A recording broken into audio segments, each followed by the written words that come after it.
السلام عليكم ورحمة الله وبركاته. حمدا لمن خلق الإنسان وعلمه البيان، والصلاة والسلام على رسول الله وعلى آله حزب الله وأصحابه جند الله، وبعد.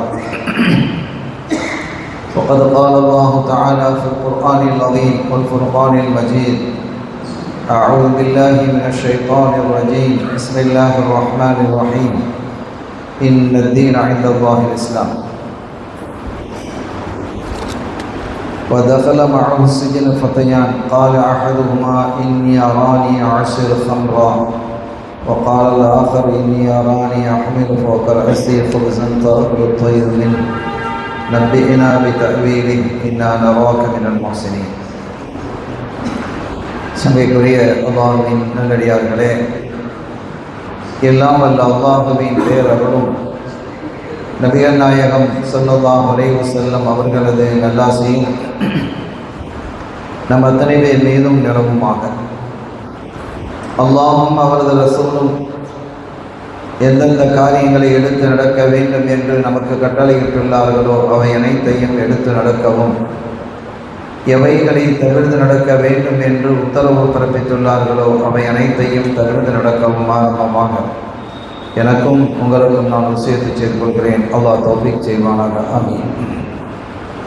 சங்கைக்குரிய பெருமக்களே, நமது காயல்பட்டினம் குதுபா பெரிய பள்ளியில் நடைபெறக்கூடிய தஃசீர் வகுப்பில் இன்றைய தினம் சூரா யூசுஃபினுடைய 6வது பாகத்தை நாம் பார்க்கிறோம். இன்று ஹிஜ்ரி 1447 ரமதான் பிறை 19.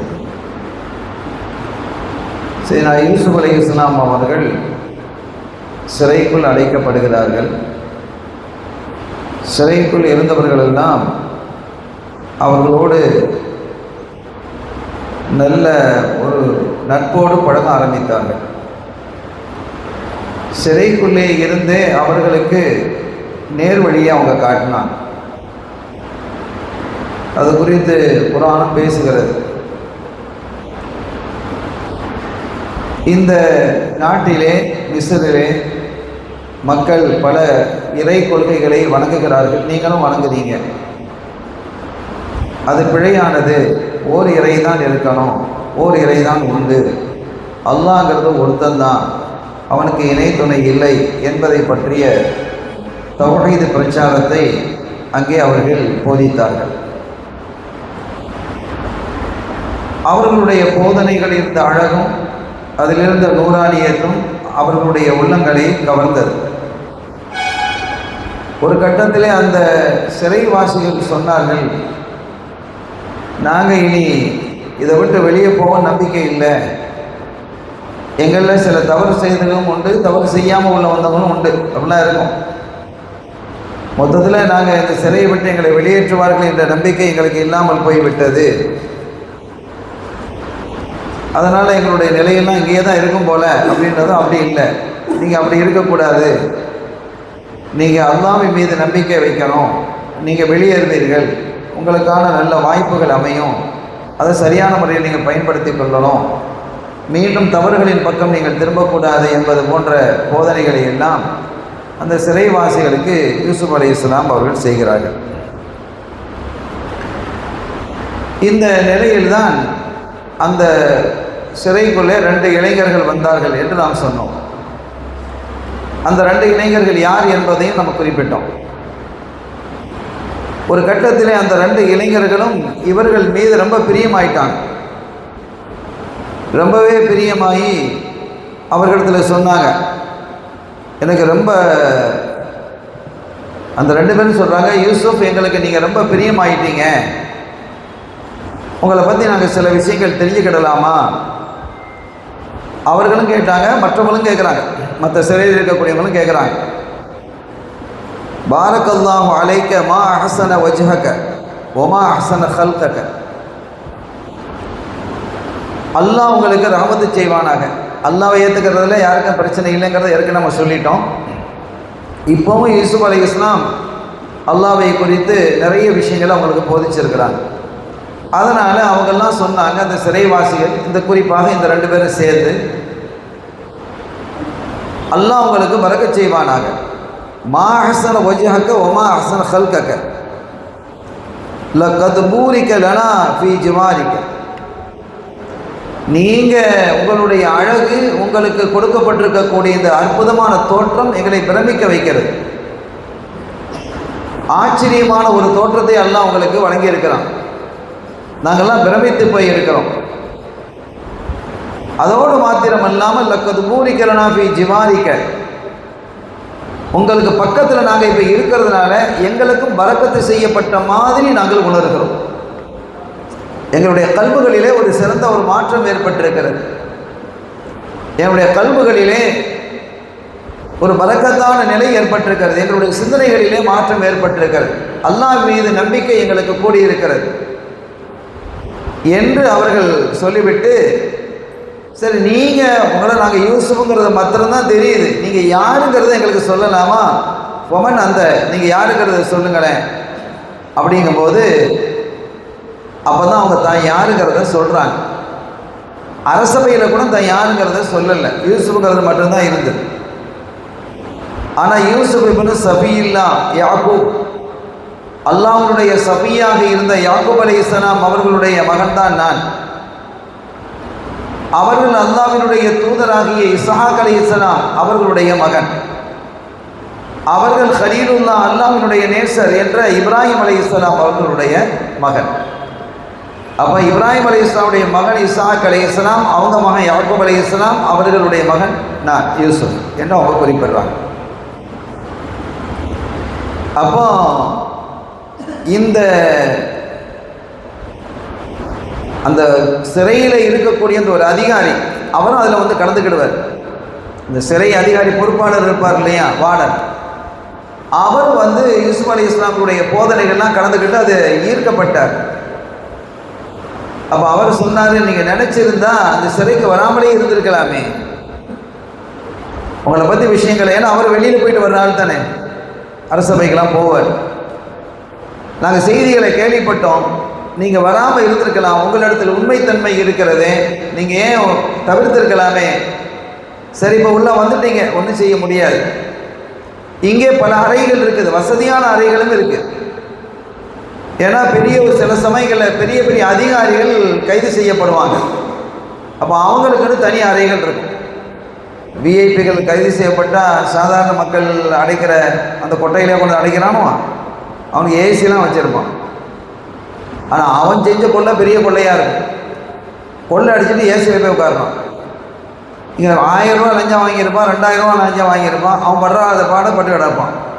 தப்பே செய்யாதான் இருப்பான், அவனும் பாடாத பாடுபடுவான்.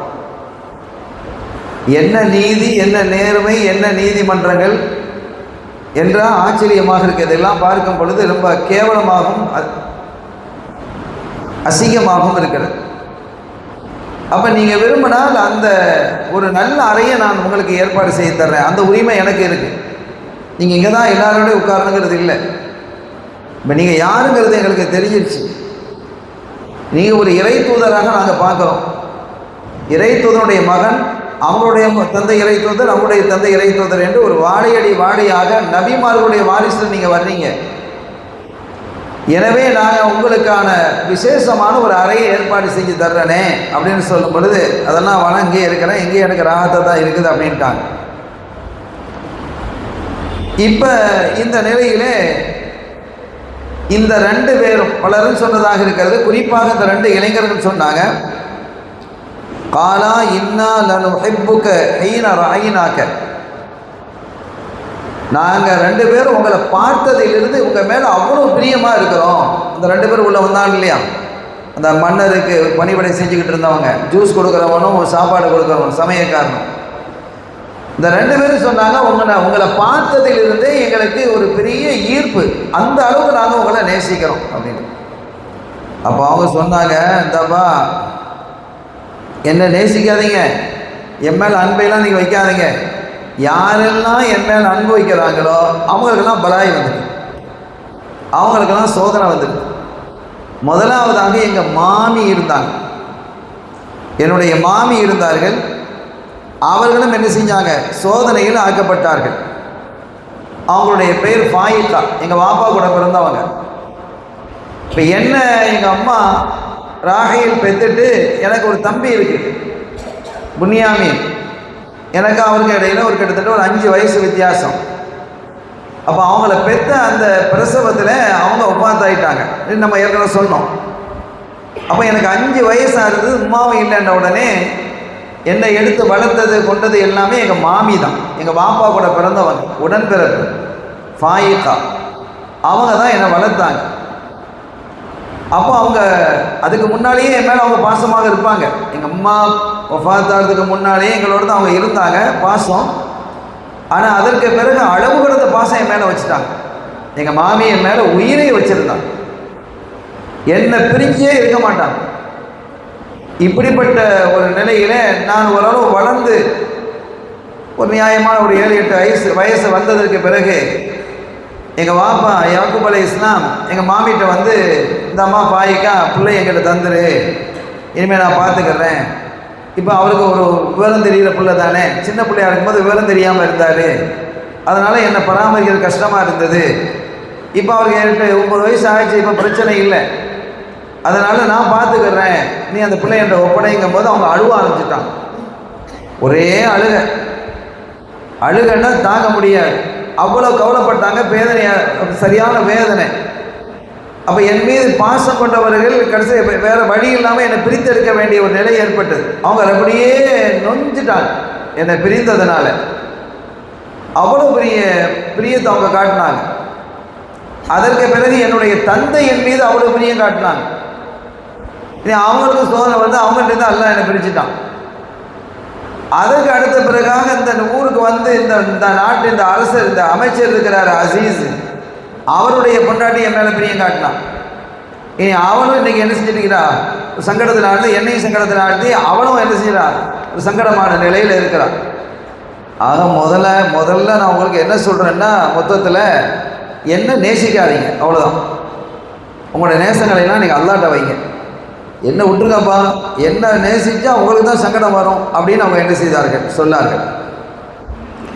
இப்போ இந்த 2 பேர் இருக்கிறார்கள் இல்லையா, அவங்க சொல்கிறாங்க, நாங்கள் ஒரு கனவு கண்டோம். கொஞ்ச நாள் போன பிறகு, கொஞ்ச நாள் போச்சு. அப்போ சில கனவுகளுக்கெல்லாம் இவங்க விளக்கம் சொன்னாங்க. அங்கே இருந்தவர்கள் கனவுகளுக்கெல்லாம் அந்த தவீல் அஹாதீஸ் அல்லாஹ் சொல்கிறான், கனவுக்கு விளக்கம் சொல்லக்கூடிய ஆற்றலை நாம் கொடுத்தோம் என்கிறார். அது ஒரு தனி ஒரு அந்தஸ்து, அது சம்பந்தமான தகவல்கள். ஏன்னா கனவு தொடர்பானது, கனவு தொடர்பான விஷயங்கள் இந்த சூறாவில் சொல்கிற மாதிரி வேறு எங்கேயும் அல்லாஹ் சொல்லலை. அதனால் அதை பற்றி யதார்த்த நிலைகள் என்னங்கிறதை பற்றி நேரம் இருந்தால் இன்ஷா அல்லாஹ் நம்ம சொல்லுவோம்.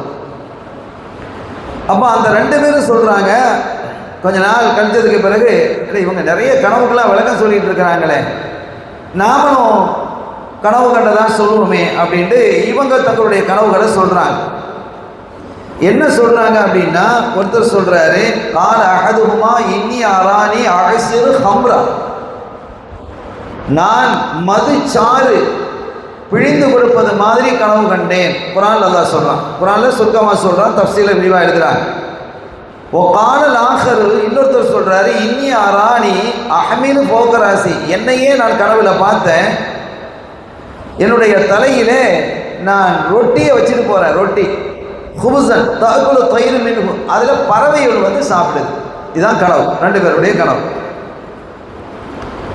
அந்த கனவினுடைய முழு விவரத்தையும் முஃபஸ்ஸீரீன்கள் குறிப்பிடுறாங்க.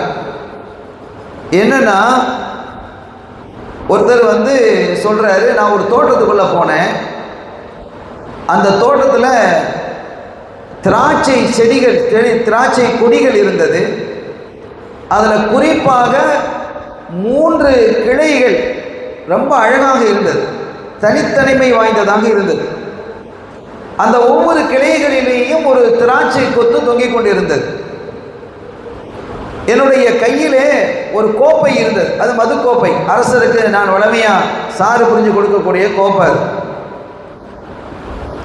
அப்போ அந்த கோப்பையிலே நான் என்ன செய்கிறேன் என்றால், அந்த திராட்சை கனிகளை எல்லாம் பறித்து அதில் சாறு பிழிந்து அதை நான் அவருக்கு கொண்டு கொடுக்குறேன். யாருக்கு? எங்களுடைய அரசருக்கு நான் கொண்டு கொடுத்தேன். ஃபஷரிப, அவர் அதை என்ன செய்தார், குடித்தார். இப்படி ஒரு கனவு கண்டேன் அப்படின்னு அவர் சொன்னார். அப்போ இவன் இந்த ரொட்டி சொல்ற வைக்கிறான்ல, அவர் ஏற்கனவே அவன் வந்து பலரசம் புரிகிறவன் தான், அதில் உள்ளவன் தானே, அதை வந்து அதே மாதிரி கனவு கண்டிக்கிறான். இப்போ இவன் அவனுடைய தன்மைக்கு சொல்கிறான். இந்த ரெண்டாவது நபர் அவன் சொல்கிறான், நான் ஒரு கனவு கண்டேன், நான் மதுபகு அந்த சமையல் அறையிலிருந்து வெளியில் வர்றேன், வெளியில் வரும்போது என் தலையில் 3 தட்டுக்கள் இருந்தது, 3 தட்டுக்களிலும் ரொட்டி இருந்தது. அதை சுமந்துக்கிட்டு நான் என்ன செய்கிறேன், அப்படி வர்றேன். அப்போ பறவைகள் வந்து அது அந்த மேல் தட்டில் இருக்கக்கூடிய அந்த உணவை சாப்பிட்டது. இப்படி ஒரு கனவு கண்டேன் அப்படின்ட்டு இந்த 2 பேரும் கனவை சொல்கிறாங்க. அப்போ அவங்க சொன்னாங்க, கால லா யஅதீகுமா தஆமுன் துர்ஸகானிஹி இல்லா நப்பஅதுகுமா பிதவீலிஹி கப்ல அன் யஅதீகுமா. சரி, இதற்கான விளக்கம் என்னங்கிறத நான் உங்களுக்கு கொஞ்சம் நேரத்தில் சொல்கிறேன். எவ்வளோ நேரத்தில் சொல்லுவேன் அப்படின்னா, உங்களுக்கு சாப்பாடுற நேரம் தானே, சாப்பாடு கொஞ்சம் நேரத்தில் சாப்பாடு வந்துடும். அந்த சாப்பாடு வருவதற்கு முன்பாக நான் உங்களுக்கு சொல்லிடுவேன். இப்போ சிறையாக இருந்தாலும் இது மற்ற ஹாஸ்பிட்டலாக இருந்தாலும் இந்த பெல் அடிப்பாங்களே, அந்த டைமுக்கு தானே சாப்பாடு கொடுத்துருவாங்க. ஹாஸ்டல் இதெல்லாம் அப்படி இந்த டைமுக்கு சாப்பாடு. நம்ம வீடாக இருந்தால் தான் சம்மந்தம் இல்லாமல் சில பேருக்கு டைமுக்கு சாப்பிடுவாங்க, சில பேர் வந்த நேரத்துக்கு சாப்பிடுவாங்க, 3 மணிக்கு சாப்பிட்றவங்க இருக்கிறாங்க, இப்படி பலவிதமாக இருக்கும்.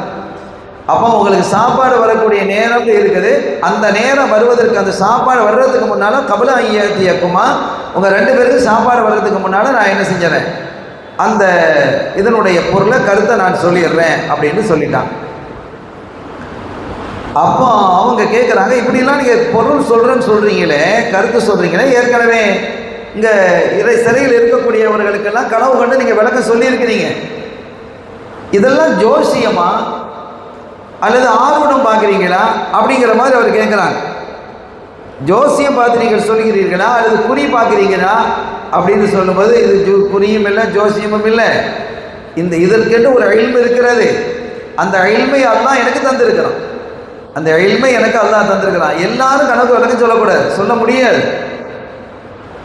கணக்கு அவர் தகுதிக்கு சில விளக்கம் சொல்லுவாங்க. நான் எப்படி கனவு கண்டேன், அப்படியா நல்லதை வச்சு உனக்கு நிறைய பரக்கத்து வரும் அப்படிலாம் சொல்ல முடியாது. சொல்லலாமா?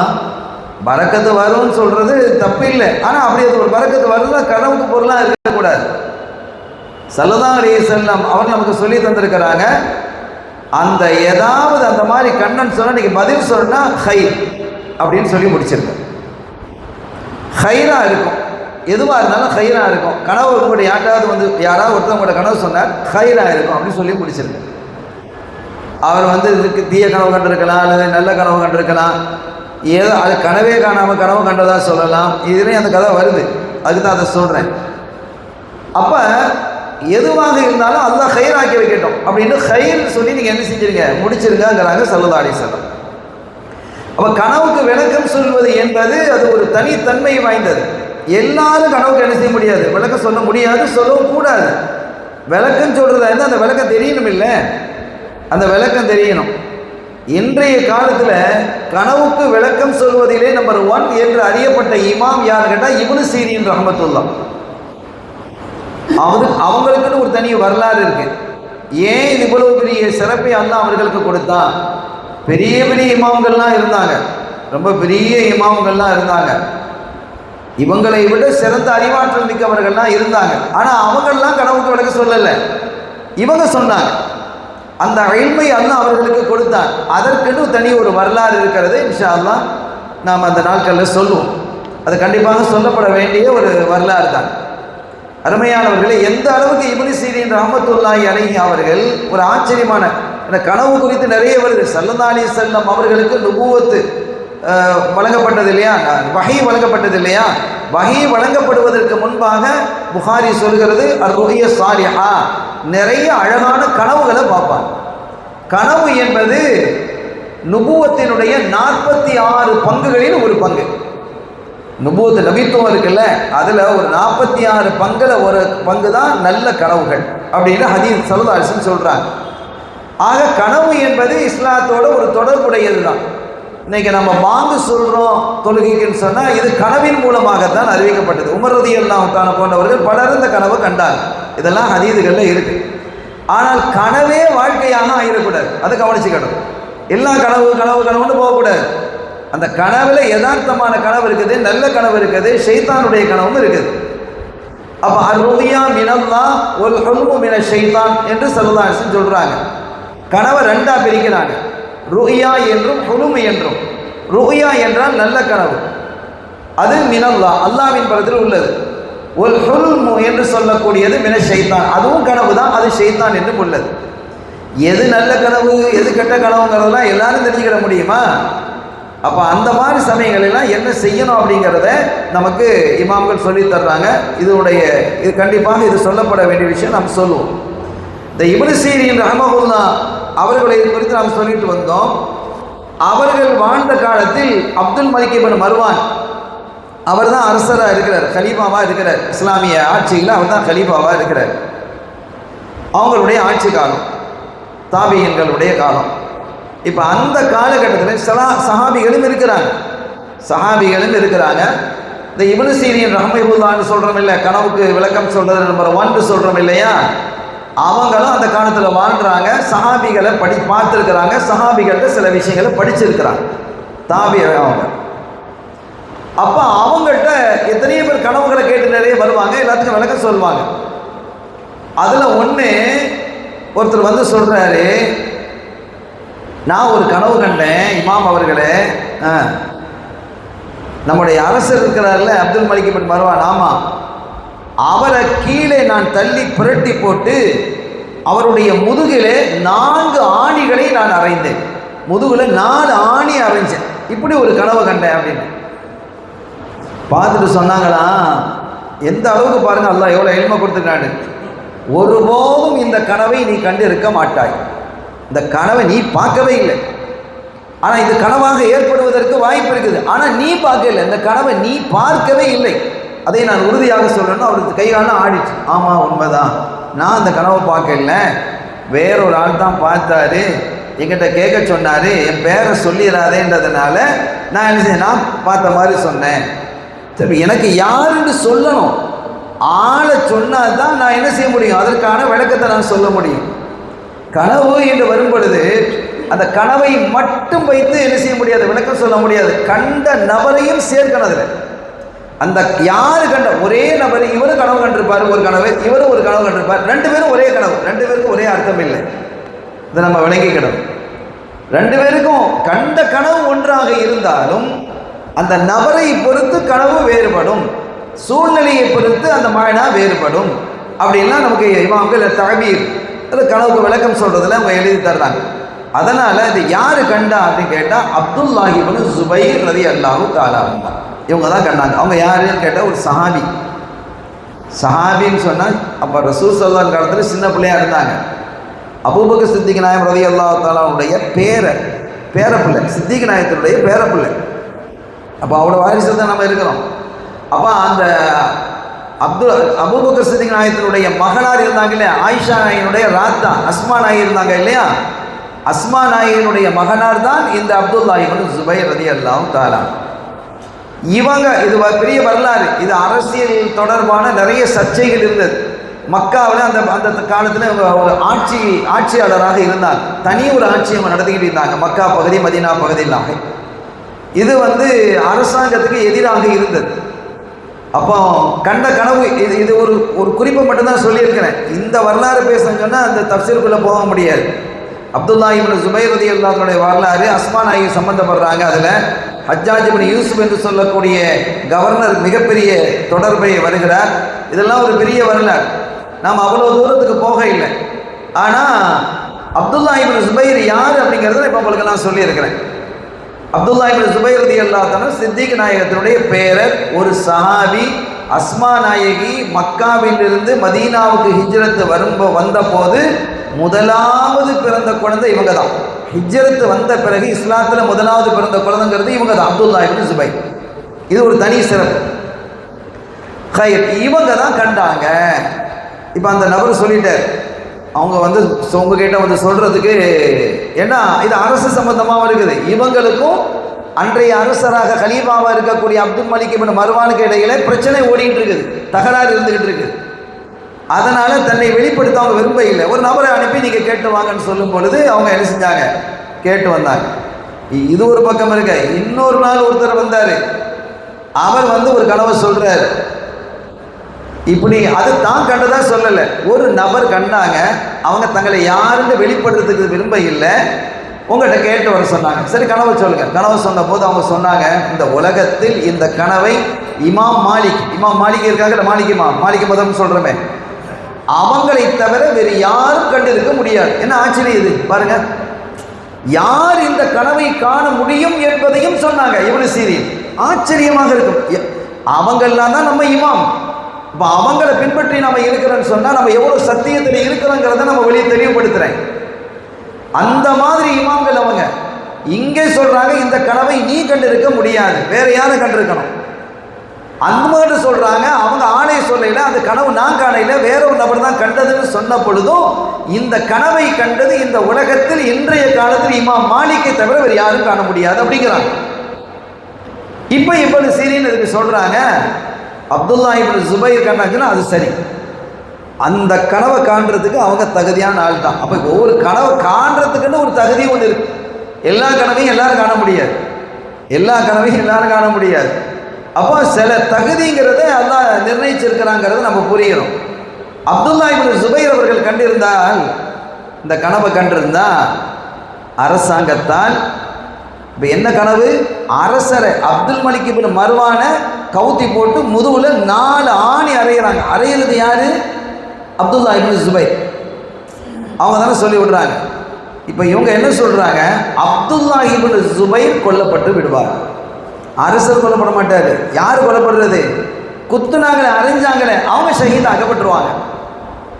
4 ஆணி என்ன அப்படின்னு கேட்டா, அப்துல் மலிக் இப்னு மர்வான் இந்த அரசர் இறந்ததற்கு பிறகு அடுத்து அடுத்து அடுத்து அவருடைய 4 பிள்ளைகள் அரசர்களாக வருவாங்க. ஒருவர் மரணித்த பிறகு ஒருத்தர் அப்படி 4 வாரிசு என்ன செய்யும். அந்த வாரிசு அரசு அப்பவுமே இருந்திருக்கு. வாரிசு அரசு நீங்க பேசிட்டு கத்தி கிடக்காங்க இல்லையா? வாரிசு அரசு அந்த காலத்துலேயும் இருந்தாரு. எல்லா இடத்துலையும் வாரிசு அரசு தான் இருந்திருப்போம். இங்க பார்த்தா தெரியலையா? அப்போ அவருடைய மகன் என்று 4 பேர் என்ன செய்வாங்க, ஆட்சி செய்வாங்க. அதான் அந்த 4 ஆணி உறுதியாக இருக்கு.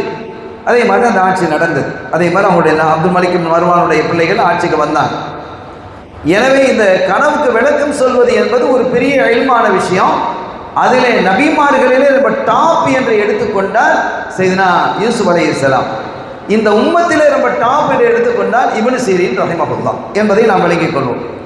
சரி, இப்போ அந்த கனவுக்கு நான் விளக்க சொல்றேன் அப்படின்னு இவங்க சொல்லிட்டாங்க. யாரு சொல்லிட்டா? யூசுப் அலைஹிஸ்ஸலாம் சாப்பாடு வர்றதுக்கு முன்னால சொல்றேன் அப்படின்ட்டாங்க. சொல்லிட்டு அந்த கூப்பிட்டு சொன்னாங்க, கொஞ்ச நேரம் 2 ரகாத் தொழுதுட்டு இஸ்திகாரா செய்துட்டு அப்போ அதை கூப்பிட்டு சொல்கிறாங்க, இந்தப்பா நீ கனவு கண்டா பாரு, சாறு பிழிகிற மாதிரி இந்த திராட்சை தோட்டத்தில் இருந்து திராட்சை பழத்தை நீ இந்த அரசு உன்னை இங்கிருந்து விடுதலை செய்திடும். உனக்கு இந்த கைதிகளுடைய சட்டையை கலட்டிட்டு அழகான சட்டையை உனக்கு தந்துடும். அப்போ நல்ல சட்டை போடுறதாக இருந்தால் நீ விடுதலை ஆகிறாய் என்று அர்த்தம். கைதிகளுக்குன்னு ஒரு சட்டை வச்சிருப்பான் இல்லையா, நம்பர்லாம் போட்டுருக்கோம். நம்ம கைதி நம்பர் 61 71 கூட்டு நடப்பானே. அப்போ அந்த மாதிரி சட்டைகள் போடுறது அந்த காலத்திலே இருந்திருக்கு. எனவே உன்னுடைய சட்டை கலட்டப்பட்டு நீ விடுதலையாகி மீண்டும் பழைய அந்த பொறுப்பிலேயே நீ நிர்ணயிக்கப்படுவான். சாறு குடிச்சு கொடுத்துட்டு இருந்தாலும் ஜூஸ் கொடுக்குற ஆள் தானே அவரு.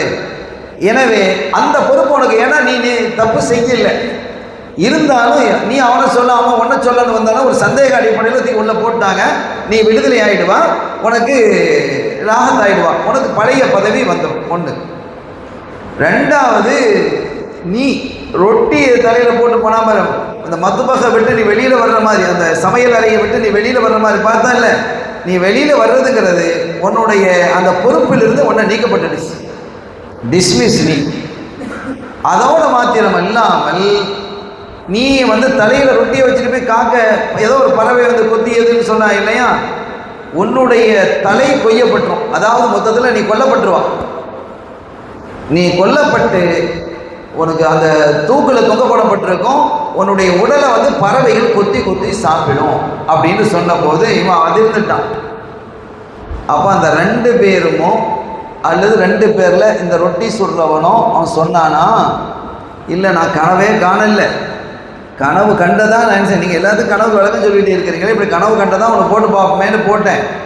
நீங்கள் என்ன செஞ்சுக்கிறீங்க, இப்படி ஒரு விளக்கம் சொல்லிக்கிறீங்க. இப்படி ஒரு கனவே நான் காண இல்லையே. ரெண்டு பேருமே கனவு காண இல்லைன்னு சொன்ன மாதிரியும் ஒரு ரிவாயத்து இருக்குது. மெயினாக இவன் காண இல்லைங்கிறது சொன்னது உறுதி.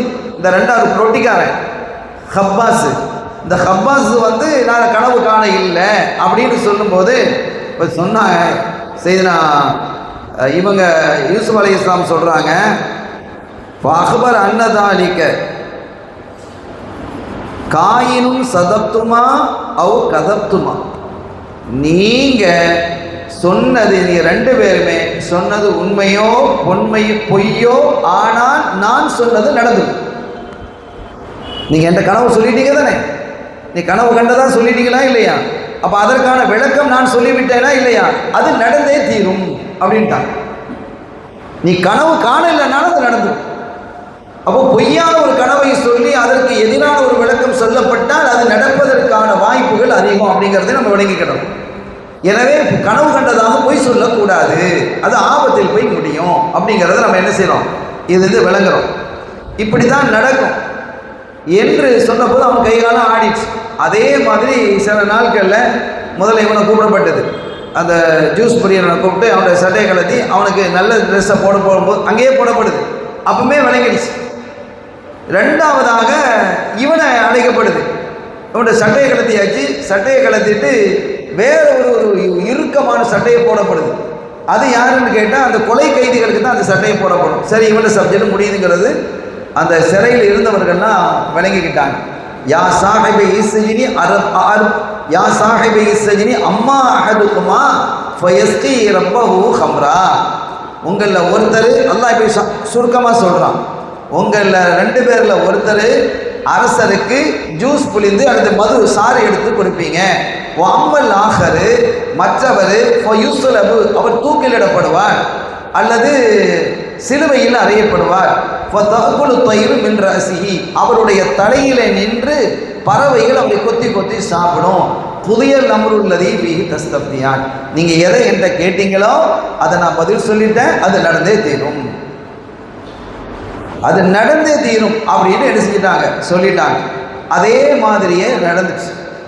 இப்போ இது ஒரு நாள் ரெண்டு நாள் நடக்கல, கிட்டத்தட்ட ஒரு வருஷ காலம் அங்கே இருந்து தான் இந்த இதெல்லாம் நடந்திருக்குது. ஒரு வருஷமோ ஒரு வருஷத்துக்கு மேலே இருந்திருக்கலாம். இப்போ இந்த பழச்சாறு பிரியிறானா இல்லையா, இந்த பழச்சாறு பிரிந்து அந்த வெற்றியான நிலைக்கு போய் அந்த பழைய பொசிஷனுக்கே போகக்கூடிய அவனிடத்துல இவங்க சொல்றாங்க, வகாலல் இல்லதி லன்ன அன்னஹு நாஜிம் மின்ஹு மதுகுர்னி இந்த ரப்பி. இந்தாப்பா, நானும் ரொம்ப நாள் சிறையில் உட்காந்துட்டேன், வருஷக்கணக்காக உட்காந்தாச்சு. உனக்கு கனவு கண்டு இப்போ நீ வெற்றி அடைய போற, உன்னை வந்து கூட்டிகிட்டு போயிடுவாங்க, இந்த சிறையிலேருந்து நீ விடுதலை ஆகிடுவான். நீ விடுதலை ஆகி பழைய பொசிஷனுக்கு உன்னை கொண்டு வந்துடுவாங்க. ஆனால் நீ என்ன செய்யணும் அப்படின்னா, நீ நானும் எவ்வளோ காலங்க உட்காந்துக்கிட்டு இருக்கிறது, மக்கள் இடத்துல போய் நான் இந்த சத்தியத்தைலாம் சொல்லணும். இப்போ உங்களுக்கெல்லாம் சொல்லி நீங்கள் நேர் வழியில் இருக்கிறீங்க. அங்கே கொஞ்சம் பேர் தானே இருப்பான், ஒரு 100 பேர் இருப்பானோ 50 பேர் இருப்பானோ. அப்போ மக்கள் இடத்துல கொண்டு போய் நான் என்ன செய்யணும், இந்த போதனைகளை நான் முன் வைக்கணும், இந்த சத்தியத்தை எடுத்து சொல்லணும், நேர் வழி அவங்களுக்கு காட்டணும் அப்படிங்கிற ஆசையெல்லாம் எனக்கு இருக்குது. எனவே நான் சிறையை கேட்டது உண்மைதான், அது ஒரு சூழல் கேட்டேன், அது எப்போவோ நடந்து முடிஞ்சு போச்சு, அதெல்லாம் மாறி மறந்து போயிடுச்சு. இப்போ நான் வெளியே போனால் தான் இந்த நேர் வழியை மக்களுக்கு சொல்ல முடியும். அதனால் நீ என்ன செய், அரசன்ற ஜூஸு கொண்டு போவியா இல்லையா, அப்போ என்னை பற்றி சொல்லு அப்படிங்கிறாங்க. உது குர்னி இந்த ரப்பிக்க, உன்னுடைய ரப்பு இடத்துல, உன்னுடைய அரசர் இடத்துல, எஜமான் இடத்துல என்னை சொல்லு அப்படின்னு சொல்ல. அவன் பார்த்தான், அடே இவ்வளோ பெரிய விஷயம் சொல்ல, நான் சொல்லாமல் இருப்பானா, நான் கண்டிப்பாக சொல்லுவேன், உங்களை பற்றி நான் சொல்கிறேன் அப்படின்னு. ஆனால் இது அல்லாஹ்வுக்கு பிடிக்கல இப்படி சொன்னது. நீங்கள் சிறைக்கு போனோட யார்கிட்ட கேட்டீங்க, என்கிட்ட தானே கேட்டீங்க. நான் சிறையில் கூட விட்டேன், சிறையிலேருந்து வெளியே வந்து நீங்கள் யார்கிட்ட கேட்கணும், என்கிட்ட தான் கேட்கணும். இது இந்த மஹப்பத்துள்ள சில பேர் அப்படி தானே, நமக்கு ரொம்ப பிரியமான ஆள் இன்னொரு ஆட்டை போய் கேட்டேன்னு சொன்னால், அட என்னை விட்டுட்டு அங்கே போய் நீ ஏன் கேட்குற, நீ நான் இல்லையா, அப்படி கோவம் வருமா இல்லையா? அந்த கோவம் அல்லாஹ்வுக்கு வந்து, அந்த கோவம் அந்த பொசிசிவாக என்ன சொல்கிறாங்களே அந்த மாதிரி கதை அங்கே வந்துடுச்சு. இன்னைக்கு நம்ம நேசரு எங்கிட்ட கேட்கறத விட்டுட்டு நான் அவருக்கு எல்லா எளிமையும் கொடுத்துருக்கிறேன், நபியா ஆக்கியிருக்கிறேன். இப்போ நபி ஆகிட்டாங்க. சிறையில் இருக்கும்போது நுபுவத்து வழங்கப்பட்டதுன்னு இருக்குது, அதுக்கு முன்னால் வழங்கப்பட்டதுன்னு இருக்குது. ஆனால் மொத்தத்தில் எப்படி இருந்தாலும் அவங்க எங்கிட்ட தானே கேட்டிருக்கணும். அதை கேட்டுட்டு அவன்கிட்ட போய் நீங்கள் அரசன்ட்ட போய் சொல்லுட்டு நீங்கள் கேட்க போய் தானே அந்த அந்த திட்டங்களை எல்லாம் அமைத்து கொடுத்து உள்ள தூக்கி போட்டவங்கள சிஜினில், அந்த சிறையில். இப்போ சிஜினை விட்டு சிறையை விட்டு நீங்கள் வெளியில் வரணும் எங்கிட்ட கேட்டிருக்கணும் அப்படின்னு அல்லாஹ் என்ன செஞ்சிட்டான். இப்போ ஷைத்தான அல்லாஹ் என்ன செய்றான், ஏவி ஷைத்தான் ஃபன்சாஹு ஷைத்தானு திக்ர ரப்பிஹி. அந்த வெளியில் வந்தான் அந்த ஜூஸ் கலைக்கிறவன், அந்த ஜூஸ் கரைக்கிறவனுடைய நினைவில் மறதியை போட்டுட்டான், மறக்க வச்சுட்டான் ஷைத்தான். அவன் மறந்துட்டான். அப்படியே மறந்து பலவித விசிஜினி விதாசினி, பல வருடங்களாக அதற்கு பிறகு சிறையில் இருந்தாங்க. நாட்கள், வாரங்கள், மாதங்கள் அல்ல, வருஷ கணக்காக இருக்கிறாங்க. அப்போ அல்லாஹ் எவ்வளோ காலம் உள்ள போட்டிருக்கான்னு பாருங்க, எவ்வளோ காலம் அல்லாஹ்தால உள்ள போட்டிருக்கிறான். அப்போ நம்ம அந்த அந்த நிகழ்வு நடக்கும்போது, சுலைஹா அலைஹிஸ்ஸலாம் நிகழ்வு நடக்கும்போது 30 வயசுன்னு சொன்னோம். அப்போ அந்த வயசில் கிட்டத்தட்ட அந்த பிரச்சனையாக நடந்து இவங்க உள்ளே வரும்போது 31 வயசுங்கிறாங்க. உள்ளே வரும்போது சிறைக்கு 31 வயசு. இப்போ கிட்டத்தட்ட 7 வருஷம், 5 வருஷம் 7 வருஷம் பல கருத்துக்கள் இருக்குது. 7 வருஷம் வச்சுக்கிட்டா 38 வயசு வரைக்கும் உள்ள கடந்திருக்கிறாங்க. அப்போ இது நடந்தது என்பது ஒரு வருஷத்துலேயே அது 2 வருஷத்துக்குள்ளேயே தான் அந்த கனவு விஷயங்கள் நடக்குது. அப்போ அந்த 33வது வயசில் நடந்தது வந்தாலும் அவங்க அல்லாட்ட சொல்லாமல் அவன்கிட்ட சொல்லி நீ உன்னை எஜமான்ட்ட சொல்லு, உன் அரசன்ட்ட போய் சொல்லுன்னு அனுப்புனதுனால அல்லாஹ் அப்படியே விட்டுட்டான். அப்படியா அவன் பார்த்துக்கிட்டான், ஷைத்தான் இங்கே மறக்கடிச்சிட்டான், ஆளை உள்ளே போட. அவன் பார்த்தான் ஷைத்தான், இவர் வெளியே வந்தா எல்லாத்துக்கும் மார்க்கத்தை சொல்லிட்டு இருப்பார், நேர் வழியை சொல்லிட்டு இருப்பார், அல்லாஹ் வணங்கன்னு சொல்லிட்டு இருப்பாங்க. அதே மாதிரி சிலையை வணங்கக்கூடாதுன்னு சொல்லிட்டு இருப்பாங்க. நம்முடைய வேலையெல்லாம் குறைஞ்சி போயிடும். நம்முடைய சிலை வணக்கத்தையெல்லாம் நம்ம செஞ்சு வச்சிருக்கிறோம், அதையெல்லாம் அவங்க உடைச்சி போடுவாங்கன்னு சொல்லி மறக்கடிக்க வச்சுட்டான். அல்லாட்ட ஒப்படைச்சிருந்தா அல்லாஹ் என்ன செஞ்சிருப்பான், அவனுக்கு நினைவு கொடுத்துருப்பான்.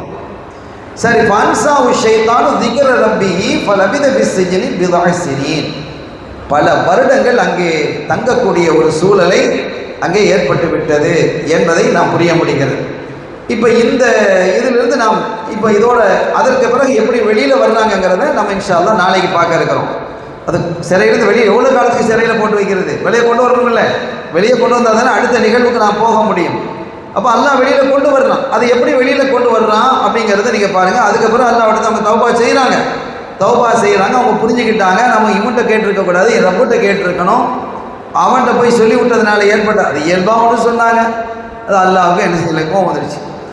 அருமையான பெருமக்களே, இப்போ இதிலிருந்து நாம் விளங்குவது என்னன்னா, ஒன்று அல்லாஹ் மீது தவக்கல் வைக்கணும். தவக்கலோடு நம்ம நடந்தால் அந்த மைய தவக்கல் அலல்லாஹி ஃபஹு ஹஸ்பு, அல்லாஹ் வந்து போதுமானவன் அல்லாஹ் குர்ஆன்ல சொல்கிறான். சரி, அதுக்கு அடுத்து இந்த கனவினுடைய விஷயத்தில் சொல்லும் பொழுது ஒரு நெருடலான ஒரு வித்தியாசமான ஒரு கனவை யாராவது கண்டால் அவங்க 5 விஷயத்தை பேணணும். ஒரு பயமான கனவு வந்துட்டு வைங்களேன், பேய் பிசாசு போடுற மாதிரி, அது மாதிரி, அதை யானை துரத்துற மாதிரி, இந்த மாதிரி முசீபத்தான ஒரு கனவுகள் வந்ததுன்னு சொன்னால் அவங்க 5 விஷயத்தை நீங்கள் பேணீங்கன்னா எதுவுமே அவங்களை ஒன்றும் செய்யாது. அந்த கனவு உண்மையான கனவாக இருந்தாலும் கூட இந்த 5 விஷயங்கள் செய்வதனால் அவருடைய நிலை மாற்றப்பட்டு அவர் வந்து பாதுகாப்பாக ஆகிடுவார்.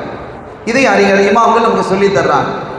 ஹதீஸினுடைய அடிப்படையில் அது விளக்கம் எழுதுறாங்க. அந்த 5இல் முதலாவது என்னன்னா, முதல்ல விழித்ததும் அல்லாஹ்விடத்தில் பாதுகாப்பு தேடணும். அஊது பில்லாஹி மினஷ் ஷைத்தானிர் ரஜீம். ஒன்று திடுக்கிட்டு நம்ம விழிச்சிருவோம். அப்படி இல்லை, நம்ம கனவு வலிமையாக முடியுது, கனவு முடிஞ்சு நம்ம என்ன செய்யறோம், கனவு முடிஞ்சு நம்ம அதுக்கப்புறம் தூக்கம் அப்படியே தொடருது. அப்புறம் காலையில் தானே இப்படிலாம் ஒரு பயங்கரமான கனவு வந்தது அப்படின்னு ஞாபகம் வரலாம். அல்லது அந்த நேரத்திலேயே நமக்கு அந்த திடுக்கிட்டே நம்ம விழித்திடலாம். எப்போ விழித்தோமோ அப்போ உடனே அஊது பில்லாஹி மினஷ் ஷைத்தானிர் ரஜீம் அல்லாஹ்விடத்தில் பாதுகாப்பு தேடிடணும். ஒன்று. ரெண்டாவதாக தன்னுடைய இடது பக்கத்தில் 3 முறை துப்பணும். சல்லல்லாஹு துப்ப சொல்றாங்க. இடது பக்கத்தில் தூன்னு ஷைத்தானை துப்பிடணும். மூன்றாவதாக அந்த இடத்துல திரும்பி நீங்கள் படுக்கிறதா இருந்தால் அந்த இடத்தை விட்டு கொஞ்சம் அகன்று படுத்தணும். கட்டையில் படுத்தீங்கன்னா கீழே படுத்துங்க. கட்டையில் இந்த பக்கம் படுத்திங்கன்னா கூட அது கீழே படுக்க முடியல அப்படின்னா கொஞ்சம் அந்த பக்கம் வந்து படுத்துக்கணும். அல்லது வேற கட்டையில் போய் சோஃபாவில் போய் எனக்கு தேவை படுத்துக்கிற வேண்டியதான். அன்றைக்கி ஒரு நாளைக்கு இந்த மாதிரி கனவு கண்ட இடம் மாறி படுக்கணும். மூணாவது. நான்காவதாக எழுந்த உடனே 2 ரக்காஅத் தொழுது அல்லாஹ்விடத்தில் பாதுகாப்பு தேடும். 5வது விஷயம், இந்த மாதிரி மோசமான கனவுகள் கண்டால் நீங்கள் யாரிடமும் சொல்லாதீர்கள்ங்கிறாங்க ஸல்லல்லாஹு அலைஹி வஸல்லம். யார்ட்டையும் சொல்லக்கூடாது. ஆனால் நமக்கு சொல்லாட்டா தலை வெடிச்சிருந்தேன், யார்ட்டையாவது போய் சொல்லிடுவோம். இது சொல்லாதேன்ற ஹதீஸே இருக்கு. நீங்கள் இந்த மாதிரி கனவு கண்டால் யார்ட்டையும் சொல்லாதீங்க. இந்த 5ஐயும் பேணி கொண்டால் அந்த கனவினால் அவருக்கு எந்த பிரச்சனையும் இல்லை என்கிறார். இந்த ஹதீஸை அடிப்படையாக வைத்து துப்புறது ஹதீஸில் வருது, பாதுகாப்பு தேடுறது ஹதீஸில் வருது, யாரையும் சொல்லாதீங்கன்னு ஹதீஸ் வருது. அதோடு இந்த 2ஐயும் இமாம்கள் அந்த ஹதீஸினுடைய ஆய்வில் இந்த 2 விஷயத்தையும் சேர்த்து சொல்கிறாங்க. இடம் மாறி படுக்கிறத, 2 ரக்காஅத் தொழுகிறத, இதை என்ன செஞ்சுருக்கிறாங்க, சொல்லியிருக்கிறாங்க. அதில் வேறு விஷயங்களை வைத்து தான். ஏன்னா ஒரு தடவை ஸல்லல்லாஹு அலைஹி வஸல்லம் பயணம் போகும்போது ஒரு இடத்துல என்ன செஞ்சிட்டாங்க, போகிறாங்க நைட்டில், ரொம்ப அப்படியே டயர்ட் ஆகிட்டாங்க, தங்குறாங்க. சுபுவுக்கு யார் எழுப்பி விடுவான்னு கேட்குறாங்க. யாராவது கொஞ்சம் தூங்காமல் இருந்து, ஏன்னா ரொம்ப நேரம் ஆயிடுச்சு, ராத்திரி 2 மணி ஆயிடுச்சு, கொஞ்சம் நேரம் தானே இருக்குது, சுபு வந்துடும், யாராவது எழுப்பி விடுவீங்களா அப்படின்னு கேட்கும்போது பிலால் நாயம் வந்துட்டு நாயமே நான் எழுப்புறேன் அப்படின்ட்டு சொல்லிட்டான். சொல்லிவிட்டு ஒட்டகத்தை படுக்க வச்சு அந்த ஒட்டகத்தை மேலே சாஞ்சு உட்காந்து முடிச்சுக்கிட்டே இருக்கிறாங்க. கொஞ்ச நேரத்தில் ஆள் தூங்கியாச்சு. அவளும் தூங்கிட்டா. தூங்கின உடனே சூரிய உதயமாகி சூரிய வெளிச்சம் வந்துச்சு. ஸல்லல்லாஹு அலைஹி வஸல்லம் எழுப்புறாங்க. என்ன பிலால், எல்லாம் இது எழுப்பி விடுறேன், என்ன ஆச்சுன்னு கேட்குறா. நாயமே நான் தூங்கிட்டேன், அதான் எனக்கும் தூக்கம் வந்துட்டு அப்படிங்கிறாங்க. உங்களுக்கு வந்த தூக்கம் தான் எனக்கும் வந்துட்டு நாயகம் அப்படின்னாங்க. சரி பரவாயில்ல, முதல்ல என்ன செய்ய, நம்ம தொழுவணும். இப்போ கலா தொழு இல்லைன்னு சொல்லிட்டு நடக்கிறான், கலா தொழுவே கிடையாதுங்கிறான் அவன். இப்போ ஸல்லல்லாஹு அலைஹி வஸல்லம் செஞ்சாங்க, இந்த இடத்த விட்டு நம்ம வேறு இடத்துல போய் தொழுவோம் அப்படின்னு அந்த இடத்த விட்டுட்டு அந்த இன்னொரு இடத்துல போய் என்ன செய்கிறாங்க, தொழுகிறாங்க. இப்போ இதையெல்லாம் அடிப்படையாக வைத்து தான் என்ன செய்கிறாங்க, எல்லாமே தீர்மானமாக தெளிவாக நம்முடைய இமாம்கள் என்ன செய்கிறாங்க, பேசி இருக்கிறாங்க அப்படிங்கிறத நம்ம கவனத்தில் கொள்ளணும். அருமையான பெருமக்களே, இந்த இப்படி கனவுகள் கண்டால் இதை நாம் பேணி நடந்து கொள்ளணும். அதனால் எந்த அதனும் இல்லை. நல்ல கனவுகள் கண்டால் நமக்கு விருப்பமானவர்கிட்ட சொல்லலாம், சொல்லி தான் ஆகணுங்கிறது இல்லை. எல்லாத்தையும் சொல்லக்கூடாது. காபத்துல்லாஹ் காண்றோம், பள்ளிவாசலை காண்றோம், எல்லாவற்றுக்கும் மேலாக கண்மணி ஸல்லல்லாஹு அலைஹி வஸல்லம் பார்க்குறோம். அல்லாஹ் அதை நமக்கு நசீபாக்கி வைப்பானாக. அப்படிலாம் நம்ம பார்க்கும்போது அது நம்ம அப்படி சொல்லணும்னு வந்தால் சொல்லி தான் ஆகணுங்கிறது இல்லை, சொல்லணும்னு வந்தால் நமக்கு ரொம்ப நெருக்கமான விருப்பமானவர்கிட்ட சொல்லணும். அதையும் எல்லார்கிட்டையும் பரவாயில்ல என்ன செய்யக்கூடாது, சொல்லக்கூடாது. இப்படி தான் நமக்கு மார்க்க நமக்கு சொல்லித்தருது. எனவே இந்த அடிப்படைகளை நாம் வாழ்வதற்கு, வளர்வதற்கு, இந்த செய்திகளை கேட்டு அதன் வழியிலே நடப்பதற்கு அல்லாஹ் எனக்கும் உங்களுக்கும் நம்மை சார்ந்தவர்களுக்கும் நம்முடைய சந்ததிகளுக்கும் அல்லாஹ் தௌஃபீக் செய்வானாக. பிஹக்கி ஹபீபிஹி ஸல்லல்லாஹு அலைஹி வஸல்லம். எல்லாம் வல்ல அல்லாஹ்வின் அருளையும் ஸல்லல்லாஹு அலைஹி வஸல்லம் ஷஃபாத்தையும் பெறுவோமாக. வஆகிரு தஅவானா அல்ஹம்துலில்லாஹி ரப்பில் ஆலமீன். வஸ்ஸலாமு அலைக்கும் வரஹ்மத்துல்லாஹி வபரகாத்துஹு. இந்த வரலாற்றினுடைய கிளைமாக்ஸ்க்கு நம்ம போகவில்லை, இனிமேதான் அதே இருக்கு. இன்ஷா அல்லாஹ் அதை முழுமையாக சொல்லி முடிப்பதற்கு அல்லாஹ் தௌஃபீக் செய்யட்டும். அல்ஹம்துலில்லாஹி ரப்பில் ஆலமீன். அல்லாஹும்ம ஸல்லி அலா ஸய்யிதினா வ நபியினா மௌலானா முஹம்மதின் வ பாரிக் வ ஸல்லிம் அலைஹி. அல்லாஹும்ம இக்ஃபிர் லனா ذنوبنا وخطايانا كلها يا رب العالمين. اللهم إنا نسألك العفو والعافية والمعافاة الدائمة في الدين والدنيا والآخرة إنك على كل شيء قدير. اللهم إنك عفو كريم تحب العفو فاعف عنا. اللهم اجعلنا في هذا الشهر الشريف من السعداء المقبولين، ولا تجعلنا يا الله يا الله يا الله من الأشقياء المطرودين. وصلى الله على سيدنا محمد وآله وصحبه أجمعين، والحمد لله رب العالمين. صلى الله على محمد صلى الله عليه وسلم. صلى الله على محمد صلى الله عليه وسلم. صلى الله على محمد يا ربي صل وسلم.